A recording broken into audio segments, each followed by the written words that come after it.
I was in high school when the war broke out, and I graduated May 25th, my birthday.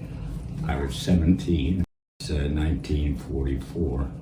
And by the 6th of June, I was in Jacksonville, Florida.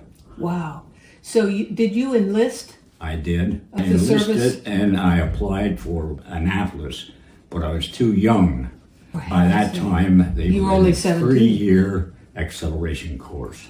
I would have been too young to be commissioned. I had to be 21. I would have only been not quite 20. Why did you pick the Navy? I have no idea why, but I like the Navy. Did you have any ideas of what you would like to do in the Navy? Yes, I wanted to be a pilot. They talked me into enlisting and getting into the Naval Air Corps as an enlisted man until I reached the age 18.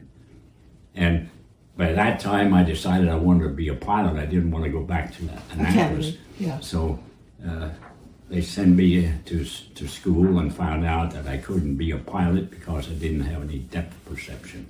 I took the second best. They said, well, why don't you become a navigator? I did.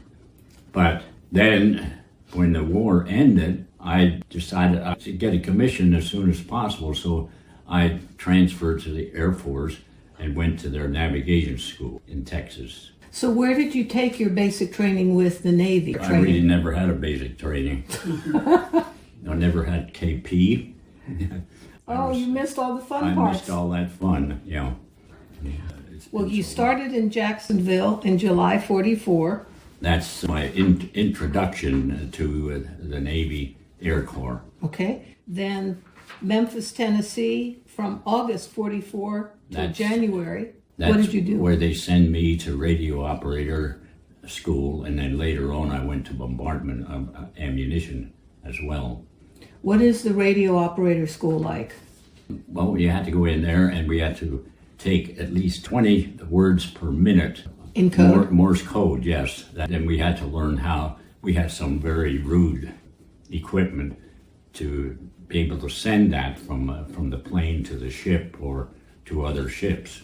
And then from the radio operator school, then where did you go? From the radio operator school, I went back down to Florida, and that's where we went to crew training. We met our pilot, co-pilot, and then the gunner, myself, and that was it. You were in Florida from January 45 to June 45. Mm-hmm. The one I remember is where we had on ship training, the takeoff and landings on the ship. Okay. And that was a 300, just less than 400 feet long. We called them cracker boxes.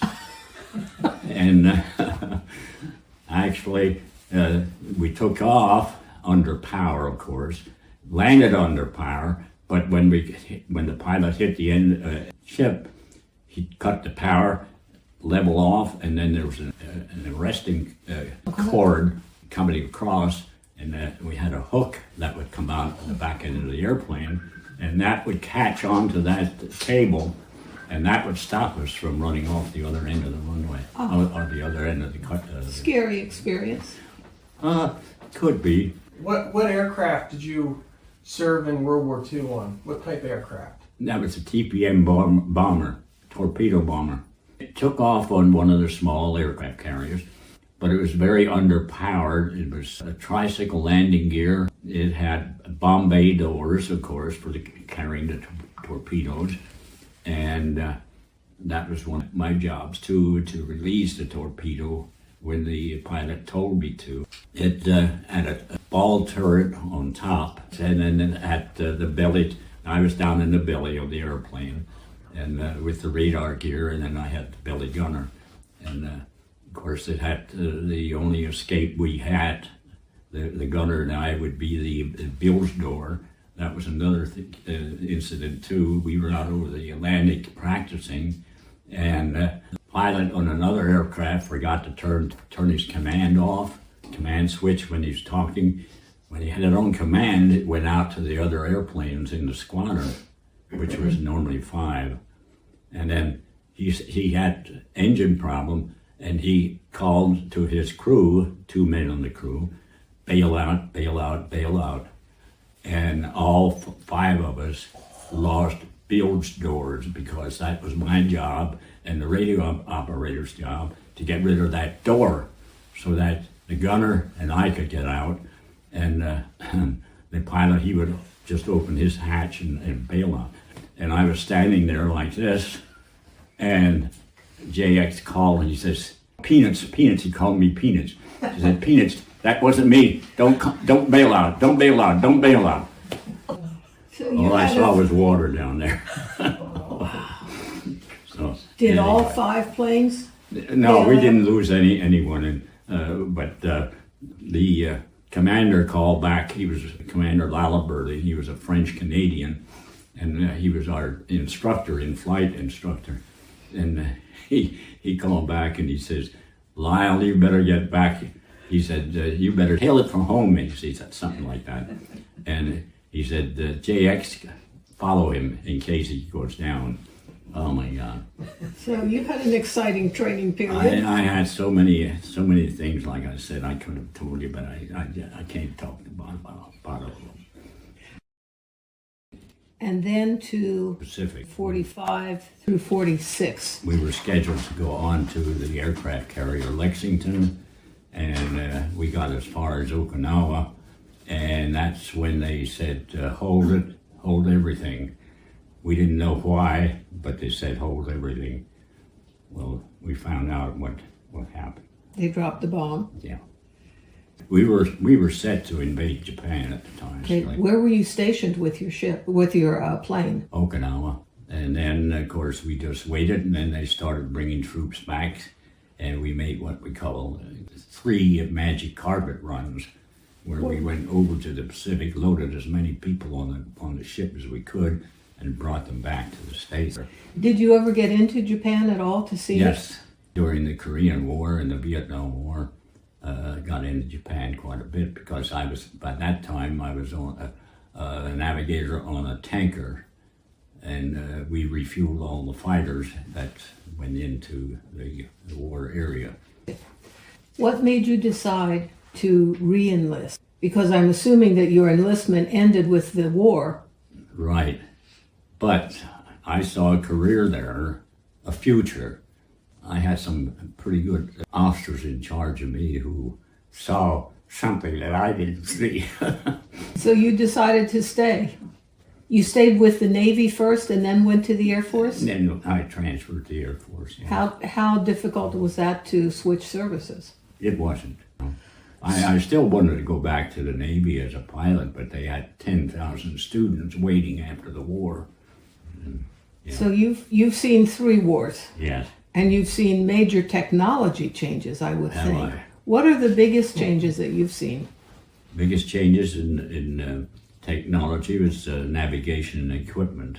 I started out with the sextant, which was looking through that thing and looking at the stars and in the B-52. I was on a B-52 crew also. At Castle Air Force Base, I was on a combat crew, and What year was this, roughly? until 65, and then also when I was up at Minot, I retired from Minot Air Force Base in 69, and I was also commander of 2 different squadrons at the same time. What was your rank when you finally retired? You were colonel. Yeah. So how do you rate your selection of the Navy in the first place? Was that a good choice that you made? It was. At the time, my thoughts were Navy. And of course, like I said, over the period of time, there's so many things that happened that I just thought my career would be better in the Air Force, and that's why I transferred to Well, as you think back on the World War II experience, not the rest of your military career, what was the best part about being in the Navy during World War II? serving my country. I just felt it was my duty to do that. And every other young man who was capable of the military back then, I can remember everyone I knew felt the same way. We must enlist. This is our war. And We're not going to sit back and watch somebody else do it. Absolutely. Well, I'm really glad that you did. Thank you. Was that feeling the same when we got to the Korean War? It had changed in both the Korean and the Vietnam War. I can remember the streets in Philadelphia, my uniform, and had people spit on me. During the Korean War?